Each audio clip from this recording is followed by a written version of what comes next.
What's going on, everyone? Thanks for tuning in to another episode of the Ducks Dish podcast. I'm your host, Max Torres. Today we have an Oregon football recruiting mailbag episode for you guys. It is Monday, June 27th. As I record this, we are live on YouTube at Oregon Football Max Torres. If you guys are tuned in on the live stream, definitely want to thank you guys for tuning in and stopping by to spend some of your time talking Ducks with us. Definitely drop a like and subscribe. Like on the video and subscribe to my channel. And then make sure to hit that notification bell so that you don't miss out on future live streams where we talk Oregon football and Oregon recruiting year round. For this episode, we're doing a live show, like I mentioned, and I got some great mailbag questions that I want to dive into in the recruiting realm. Just a quick note before I get going today, as a lot of you guys know, it is definitely getting hot in Eugene. So I have my trusty $5 Walmart fan off screen here to the side of me. So hopefully it's not going to mess with my audio too much. It might creak a little bit because, well, that's what you get for $5. But just asking that you guys have some patience with me and bear with me on that as things start to heat up in Eugene. But, from the Oregon angle, hopefully they're about to heat up on the recruiting trail after hosting a big recruiting weekend with numerous 5-stars on campus. You got Dante Moore, Richard Young, Mateo Uyunglele, Jaden Wayne, Miles Mcvay, Terrence Green. There's so many big names that were in Eugene for a visit this weekend, many of those of the official capacity. So I'm going to go ahead and hop into some questions. Hop into the live chat. Let me know where you guys are listening or viewing today's episode. And make sure that you share the podcast with your friends, family, and other Duck fans. So starting things off, our first question is it's kind of a comment, but Twin Ravens says, despite the weekend visits, been quiet here in Eugene. And yeah, it has been quiet. I think a lot of people were expecting a commitment over the weekend, if not numerous commitments. A lot of schools saw a lot of commitments over the weekend. If you want to stay in the Pac-12, you can look at Washington and how they were doing. I think they got 6 or 7 guys, something like that, as they're picking up a little bit of steam on the trail. I believe they actually passed Oregon in the recruiting rankings, but I don't think that'll last for very long as we head into July here in the month of June, wrapping up. Texas, they got a bunch of commitments, and they even ended up getting another one today, I believe. It's hard to keep up with those guys. They're going so fast. But I wouldn't be so concerned that it's been kind of quiet since the weekend wrapped up. We talked to a couple, or starting to talk to some visitors, rather. Miles Mcvay is one that I mentioned, the big-time offensive lineman out of St. Louis. He told me that he's going to be announcing his decision. I believe it was August 11th. And, man, the Oregon staff is in an awesome spot with Miles Mcvay, whether it be Dan Lanning or Adrian Clem in that recruitment. There are a lot of reasons to be excited about that. I'll probably have that visit recap interview written up either later tonight or early tomorrow morning is my hope for that one, just kind of getting settled back in with the swing of things after vacation and kind of being out of town. But yeah, I say all of that, and I want to mention Twin Ravens' comment because I don't think it's a concern that it's been a quiet weekend or quiet on the recruiting trail following the big visit weekend. I think that if you're an Oregon fan, you should be expecting a pretty big July, just given all the work that the staff has put in, the wealth of talent that came to Eugene on unofficial and official visits throughout the spring, and then obviously this weekend. Seeing some comments here, one of them about Dante Moore. So we're definitely going to get to Dante Moore this episode. But going to keep rolling along here with our next question from Matt Kinoshita. Matt asks, which is more likely, Hicks, as in David Hicks, or Mateo Uyunglele? Both? Neither? What have they said themselves that makes you believe so? Hashtag Ducks Dish. Thanks for using the hashtag there, Matt. We love seeing people using the hashtag, helping grow the brand, helping grow the show. I think right now these are obviously two of the biggest targets for Oregon on the defensive side of the ball and in the trenches where Oregon really does need the help. I think that defensive line recruiting has been, I don't want to say lackluster because they have obviously some quality guys that are on the roster and that have come to Eugene in previous cycles, but I think it's not where it needs to be and it's not where it can be. I think after we saw the heights that Oregon has reached in previous cycles on the recruiting trail, we know that they are fully capable of bringing in just about anybody in the country. But they're going to have some pretty stiff competition for both of these guys. If you're looking at David Hicks, you're obviously going to have to hold off Texas A&M, Michigan State's another big one. I think with him being such a high-profile guy, the top defensive lineman in the class, I think that's a guy that like Texas doesn't want. Texas A&M, Texas too, but I think Texas A&M is a school that has a better shot there as of right now. I think that that's someone that they're really going to be trying to keep home in state. But basically, I feel like with Hicks and Mateo, they've both spoken really, really highly about this new Oregon staff. They've talked about Dan Lanning and playing for a guy like him, an elite defensive mind like Lanning, Tosh Lupoi, the defensive coordinator who comes over from the NFL ranks. I think that right now I would probably say I'm a little bit more confident in Mateo if I had to pick between the two, just because he's a West Coast guy, and I think that this Oregon staff, Oregon in general, but this Oregon staff has probably been working on Mateo a little bit longer. He's been tied to Oregon earlier in his recruitment, but you do have some big official visits that he's taken, right? You have the Ohio State official visit. You have the USC official visit that I believe he took just before this weekend, before he made it out to Eugene. So those are two really, really elite level guys that Oregon's going to have to do everything that they can to land them. But right now, I would probably say Mateo is the guy that I'm more confident in right now between the two. Man, both would be phenomenal, but you also have to consider Jaden Wayne.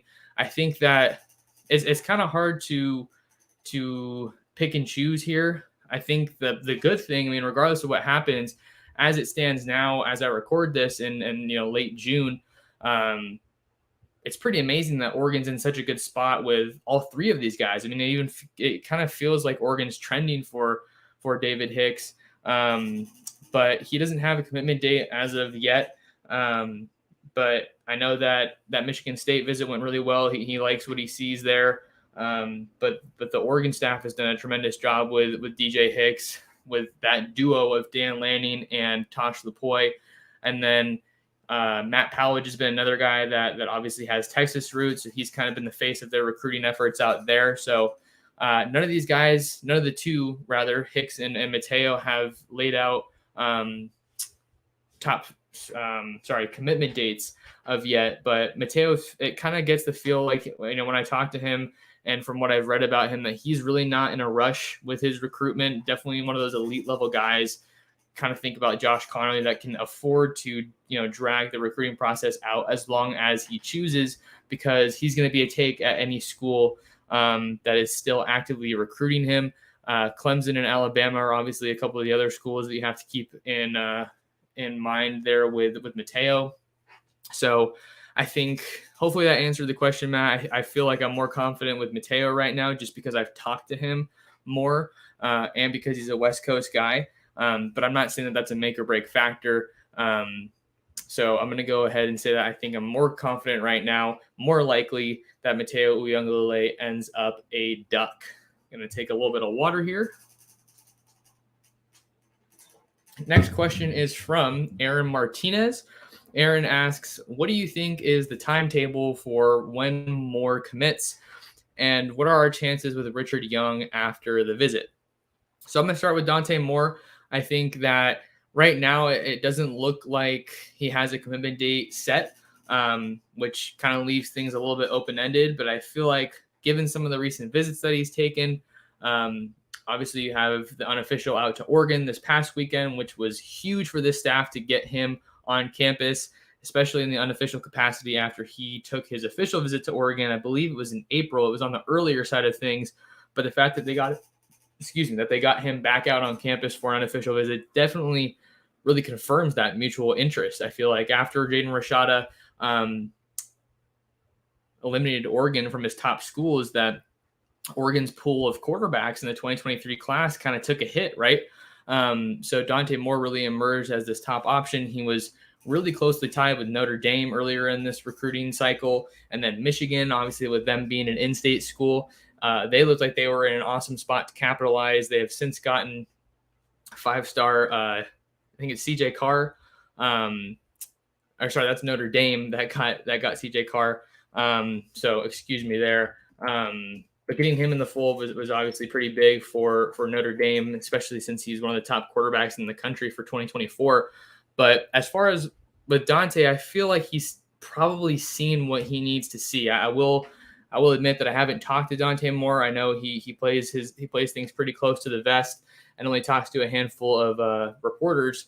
But I feel like he's probably seen more or less what he wants to see from schools to go ahead and probably figure out what he wants to do as far as a commitment goes. He made it out to Texas A&M before he came out to Oregon. So that was probably a big visit for him to check off as far as everything goes there. And then you got to figure that Miami's probably out of it now that they have two quarterbacks with Jaden Rashada going there. And then Emory Williams, I believe, is the other guy that's there. So if I just had to kind of give my 2 cents, I feel like he's probably seen what he needs to. Looking at his social media profiles right now, also took a visit out to LSU, and that's another school that's looking for their quarterback right now. So I would probably say sooner rather than later. I think for Dante Moore, he knows the value of having your quarterback in play and having him in place so that you can go ahead and build an elite class. The fact that he was on campus this weekend, I think, really proves that, because he was around a lot of these top level guys like a Richard Young, like the guy, we saw him giving handoffs to Richard Young on his photo shoot, which was really cool. Let me see. I forgot that now that I'm back in Eugene, I have my other monitor. So let me go ahead and see if I can bring up some of these pictures, because if you haven't seen these pictures, you're definitely missing out. So give me just a second here. Let's see here. Share screen. All right. So here we got Dante Moore's visit pictures. Another thing that's interesting with Moore is that the Ducks brought in Marcus Mariota, former Heisman winner, and the best quarterback in the program's history on that visit. Here's that picture with Moore that we were talking about earlier. So I think now that we're talking about Moore, right, he's taken a lot of really big time visits. I think the 2 biggest schools other than Oregon that I've really kind of had my eye on are Alabama and Florida. Notre Dame is also in that conversation. They picked up a commitment from Jaden Lamar, who's a Washington guy. But I think Oregon getting that final official visit over Ohio State, that's huge. I mean, Ohio State is just about as big of a heavyweight as you can find in recruiting. They got some really big-time receivers in the fold last week for 2023, and then they got Kayan Lee, the 2023 cornerback out of Georgia, former Georgia commit, was recently on campus in Eugene for a visit, but he ended up to pledge to Ryan Day and the Buckeyes. So I feel like with Young, getting him on campus now and around everything, there was that other video that went pretty viral of him and Dante dancing with Coach Dillingham to shout while they were on their campus tour. I feel like they really do have a legitimate chance here. You look at Oregon's 2023 running backs. Dante Dowdell is already in the fold for that class.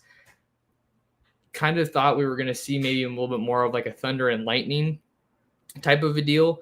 Maybe it's more thunder and thunder with Dowdell and Young. But I think that there's definitely a good mix of talent that's already on the roster for Oregon at running back. So again, Young hasn't announced a commitment date either, but this was his final official visit. So really, really, I think bodes well for Oregon that his official visit itinerary ended in Eugene. So let's go to our next question, which I believe is also Dante Moore related. Let's see.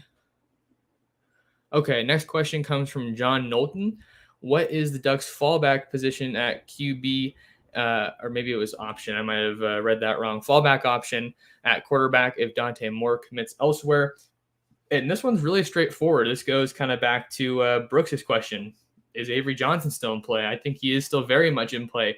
I would say that Avery Johnson is without a doubt Oregon's, I don't want to call him a fallback option, but it's pretty evident right now that Oregon looks like they are almost, if not all in on Dante Moore, pulling out the stops on that visit to get him out to campus. Obviously has a good relationship with Kenny Dillingham, as more and more recruits speak very highly of Oregon's new offensive coordinator and quarterbacks coach. I think there's a lot riding on this upcoming season just in terms of seeing more creativity on offense and really letting that thing fly. But Avery Johnson looks like he's the main other name to watch at quarterback recruiting for Oregon in 2023. The Mays, Kansas quarterback will be headed to the Elite 11 later this week to compete with the best of the best as far as quarterback talent goes in the country. Dante Moore is also going to be there.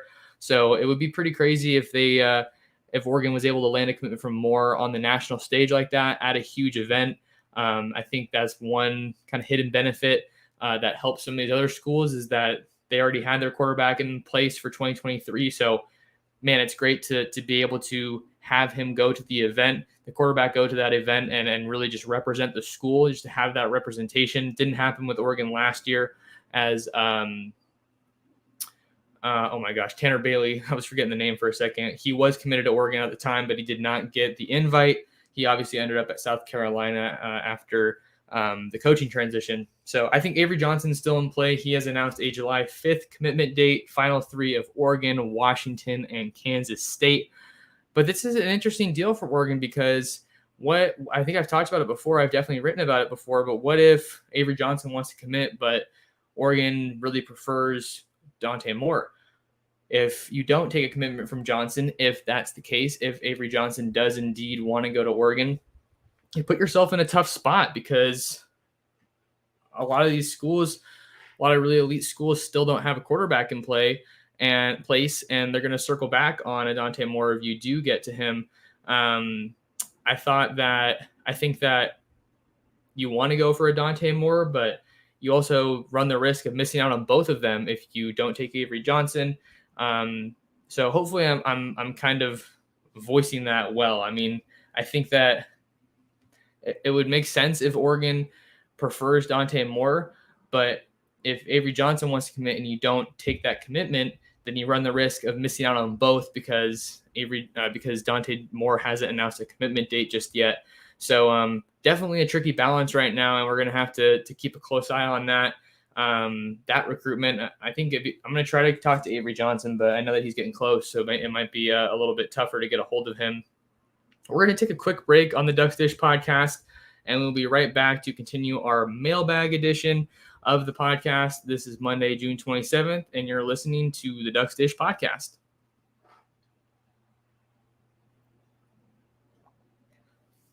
All right, we're back on the Ducks Dish podcast with another couple questions that I want to get into. This question comes from CTS, aka @Backroll23 on Twitter. What recruit from the last 2 weekends will be the first to commit? This is a really good question because I feel like Oregon's in a really good spot with a lot of guys that they've brought on campus recently. I think one guy that I'm feeling pretty confident about would have to be 2023 linebacker Blake Nicholson.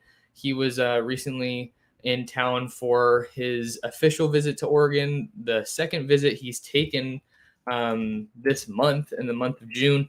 I got to talk to him when I was at the UC Report Elite Underclassmen Camp in Oakland, and he had a lot of really, really good things to say about the Ducks. Blake Nicholson playing in Northern California has definitely been a stomping ground for Oregon, definitely a hot spot for them. So I feel like Blake Nicholson has to be one of the guys that I'm more confident about with Oregon. You see Leona Lafau committing to Texas over the weekend. I think that Nicholson's definitely a guy that Oregon would love to have in this class. And I mean, the fact that he's been here as many times as he has definitely bodes well. I don't believe he has a commitment date set right now, but he did take an official visit to Florida State. Here he is, picture of a Jake Long. Can we just talk about real quick how cool it is that Oregon has like a Nike little cutout thing here that they're having recruits pose with? I just really like how they're, making the staff's just making some subtle changes to visits and everything, and really just diving into that connection with Nike as they should. So Blake Nicholson has to be one that I'm pretty confident about right now, feeling good about where the Ducks stand there with him. Another one I'd say would have to be Micah Benuelos, the 2023 offensive lineman out of Kennedy Catholic in Burien, Washington.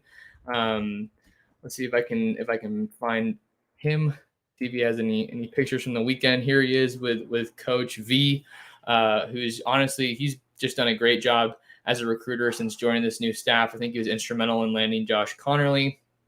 So I think Micah Banuelos has to be another guy that Oregon's feeling really good about, as it really looks like he's kind of nearing the finish line in his recruiting process. You have a final 3 set here with Banuelos of Oregon, Texas A&M, and USC. Banuelos was in Southern California for his official visit last weekend. So I want to say he's taken all of his officials as of right now. But maybe he still has to wait for that A&M official. I have to double check there. So here he is pictured with Clem, who's definitely got a lot of recruiting chops of his own. Just, showcasing the cool photo shoots here. If you guys are listening on the podcast, you should definitely head over and check out the YouTube video on my YouTube channel at Oregon Football Max Torres, because these Oregon photo shoots just go crazy. They brought the Harley out. I love the Harley aspect of these photo shoots. I think that's something that is a really cool answer for Oregon when you're seeing all these other colleges just, paying money to bring out these insane cars, to have recruits take pictures with them, probably, renting them for the weekend, more or less. I don't want to get into specifics there. I'm just speculating, but that Harley is just so closely tied to the tradition of Oregon football that I think it's a really unique way to make yourself stand apart. And then I think it's tough because I'm just kind of trying to talk about guys in response to this question about which recruits that have come these past 2 weekends could end up coming to Oregon. I think the last one I'm going to talk about is Miles Mcvay. I think he's a very big time prospect on this Oregon recruiting big board. You got to think, especially with Caden Proctor eliminating Oregon and a handful of other schools and saying that he's just going to be focusing on Alabama and Iowa. Miles Mcvay, Micah Banuelos, definitely surging up the board for Oregon in this 2023 recruiting class. Another guy would probably be Landon Hatchett, but it looks like baseball is really important to him at the next level. So I'm not sure. I haven't asked him about his thoughts on Oregon baseball, but those are some guys that I think you want to keep an eye on here as the Ducks head to the end of the month and enter the dead period. No official visits or unofficial visits for that matter for about a month. But I think now Oregon's just put in so much work on the recruiting trail, hosting guys and then contacting their families, that I think that they're definitely positioned well to have a big month of July. We had one more question here. This one comes from Gerard Berry, who used the hashtag. Can you go over the difference between official visits and unofficial visits? Do schools have a cap on the number they can provide? Do recruits have a cap on the amount they can take? Besides who pays for travel, what are the other limits, like swag, meals, family, etc.? This is a really good question, and I do have a tab pulled up here that I'm going to use to answer part of it. So the first one that we can, the first part we can dive into here, because it is an important distinction. Recruits are only allowed to take 5 official visits during their recruitment.